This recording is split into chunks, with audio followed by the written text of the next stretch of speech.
अब देखो यार, अगर तुम लोग ब्रॉक लेसनर के फैन हो तो ये वीडियो तुम्हारे लिए होने वाली है, क्योंकि गाइस डब्ल्यूडब्ल्यूई के अंदर ब्रॉक लेसनर के रिटर्न को लेकर काफी बड़ी प्रॉब्लम हो चुकी है। ब्रे वाइट के डब्ल्यूडब्ल्यूई में ट्रिब्यूट डॉक्यूमेंट्री को लेकर डब्ल्यूडब्ल्यूई ने ऑफिशियली अनाउंसमेंट कर दी है। डब्ल्यूडब्ल्यूई का एक एक्टिव रेसलर कंपनी से पॉसिबली बाहर जा चुका है। ओवेन हार्ट के हॉल ऑफ फेमर बनने को लेकर बैक स्टेज से बहुत बड़ी अपडेट आ रही है।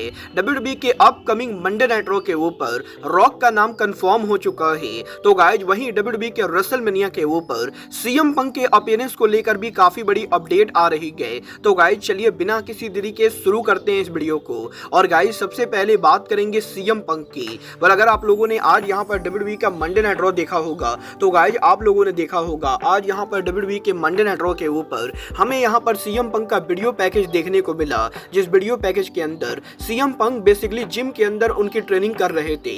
और यही सीएम पंक के इस वीडियो पैकेज के अंदर सीएम पंक ने अब ये कंफर्म कर दिया है कि वो यहां पर इंजर्ड होने के बाद भी डब्ल्यूडब्ल्यूई के रेसलमेनिया 40 पर अपीयर होने वाले गए। और गाइज पंक ने ये तो क्लियर कर दिया है कि वो यहां पर रेसलमेनिया पर अपीयर होंगे। बट गाइज अब ये देखना दिलचस्प होने वाला है कि पंक के इंजर्ड होने के बाद वो अगर यहां पर रेसलमेनिया पर अपीयर होते गए तो वो रेसलमेनिया के ऊपर कमेंट्री टेबल को ज्वाइन करते गए या फिर रेसलमेनिया पर होस्ट का काम करते गए। बट गाइज यहां पर इस चीज को लेकर भी तगड़ी रूमर चल रही है कि सेथ रॉलिंस और ड्रू मैकिंटायर के वर्ल्ड टाइटल मैच के अंदर पंक यहां पर पॉसिबली स्पेशल गेस्ट रेफरी भी हो सकते गए। मतलब ये तो नेक्स्ट वीक ही पता चलेगा, क्योंकि guys next week Monday night Raw के ऊपर सीएम पंक डब्ल्यूडब्ल्यूई पर रिटर्न करने वाले गए। और नेक्स्ट वीक शिकागो में सीएम पंक के होम टाउन के ऊपर वो यहां पर डेफिनेटली कोई ना कोई बड़ी अनाउंसमेंट करेंगे। बट गाइस जहां तक बात रही रॉ पर रिटर्न होने की, तो गाइस यही डब्ल्यूडब्ल्यूई के स्मैकडाउन के ऊपर पिछले 3 हफ्तों से लगातार दी रॉक के अपीयर होने के बाद अब डब्ल्यूडब्ल्यूई ने अब ये कंफर्म कर दिया है कि रेसलमेनिया के go home edition Monday night Raw के ऊपर ड्वेन जॉनसन रॉक पर रिटर्न करने वाले गए। और गाइस डब्ल्यूडब्ल्यूई के साल के पहले मंडे नाइट रॉ के ऊपर रॉक के इस साल अपीयर होने के बाद अब रेसलमेनिया के go home edition Monday night Raw के ऊपर 1 अप्रैल को हमें यहां पर रॉक देखने को मिलेंगे। वेल देखना बहुत ही दिलचस्प होने वाला है कि रॉक यहां पर रेसलमेनिया के go home edition Monday night Raw पर क्या करते गए। बट गाइस चलिए फिलहाल आगे बढ़ते और बात करते हैं ओवेन हार्ट के हॉल ऑफ फेमर बनने की। वेल बात करें अगर यहां पर ओवेन हार्ट की, तो गाइस ये बात तो हम सभी लोगों को मालूम है। ओवेन हार्ट वैसे तो डब्ल्यूसीडब्ल्यू और डब्ल्यूडब्ल्यूई के अंदर one of the all time greatest legend माने जाते गए। बट गाइस इसके बाद भी काफी सालों तक विंस मैकमैन के डब्ल्यूडब्ल्यूई कंपनी को रन करने की वजह से ओवेन हार्ट को हॉल ऑफ फेमर नहीं बनाया गया।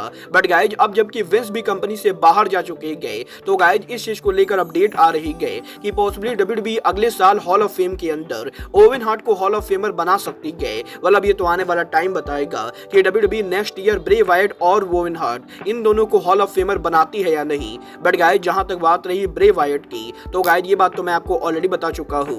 डब्ल्यूडब्ल्यूई कंपनी वैसे तो इसी साल वाइट को हॉल ऑफ फेमर बनाने का प्लान कर रही थी। बट गाइस अब यहां पर डब्ल्यूडब्ल्यूई ने वाइट को हॉल ऑफ फेमर बनाने के प्लान को पोस्टपोन कर दिया है और पॉसिबली रेसलमेनिया 41 के ऊपर ब्रे वाइट यहां पर हॉल ऑफ फेमर बनेंगे। बट गाइस यहीं अब डब्ल्यूडब्ल्यूई में वाइट के हॉल ऑफ फेमर ना बनने के बाद डब्ल्यूडब्ल्यूई कंपनी ने इस हफ्ते एक बहुत ही बड़ी अनाउंसमेंट कर दी है, जहां पर डब्ल्यूडब्ल्यूई कंपनी ने इस चीज को कंफर्म कर दिया है कि डब्ल्यूडब्ल्यूई ब्रे वाइट को लेकर एक डॉक्यूमेंट्री ला रही है। और गाइस ब्रे वाइट के इस डॉक्यूमेंट्री का नाम डब्ल्यूडब्ल्यूई कंपनी ने ब्रे वाइट बिकमिंग इमोर्टल रखा है। और गाइस बहुत ही जल्द पीकॉक के ऊपर आप लोगों को वाइट की ये डॉक्यूमेंट्री देखने को मिलेगी।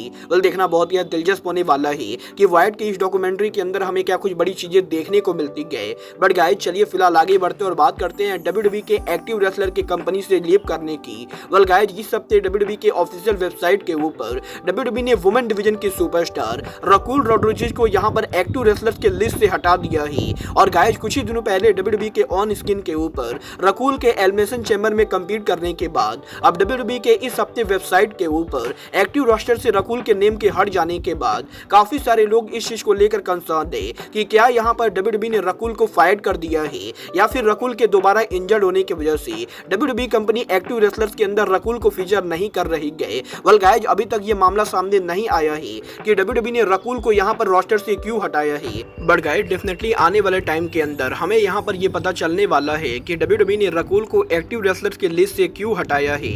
बट गाइस चलिए फिलहाल आगे बढ़ते और बात करते हैं ब्रॉक लेसनर के डब्ल्यूडब्ल्यूई पर रिटर्न होने की।